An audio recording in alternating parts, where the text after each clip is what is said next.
আসসালামু আলাইকুম এভরিওয়ান, কেমন আছেন সবাই? আজকে অনেক দিন পরে আমাদের মাঠ থেকে আমি বের হলাম। তো আমি যে পাশে যাচ্ছি, এ পাশে অনেকগুলো মানে আমাদের জমি আছে, কিন্তু এগুলো আমার না, এগুলো অন্য মানুষদের। তবু ধানগুলো অনেক সুন্দর হয়েছে, আর বিশেষ করে রাস্তাটা আরো অনেক সুন্দর লাগতেছে।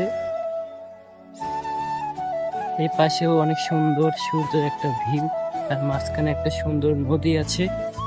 আর আমি এখান থেকে ক্যামেরাম্যান, জাস্ট ক্যামেরা করতেছি, আর আপনাদের দেখাবো আজকে প্রকৃতির মাঝে।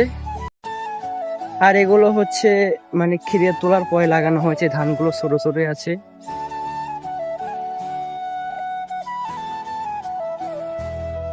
আর এই নদীর ওই পাশে দেখতে পাচ্ছেন, ওগুলো ধান অনেক আগে লাগানো।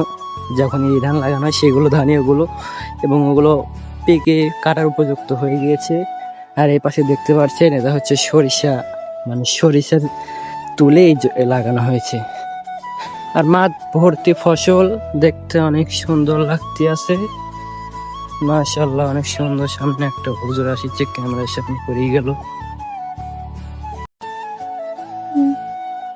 আর প্রকৃতির মাঝে আমার অনেক ভালো লাগে, শুধু আমার না, অনেকেই প্রকৃতিকে সবাই পছন্দ করে বলতেছি, তাই আমার অনেক ভালো লাগতেছে। এবং মাঠ ভরা ফসল, মাঝখানে একটা সুন্দরতম রাস্তা, পাশে নদী, অনেক সুন্দর একটা ভিউ, এবং মাশাআল্লাহ অনেক সুন্দর লাগতেছে।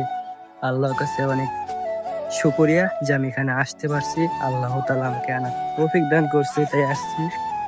আর পাশে দেখতে পাচ্ছেন, এখানে ইরিশ জমি, এটা কাটার উপযুক্ত হয়ে গিয়েছে।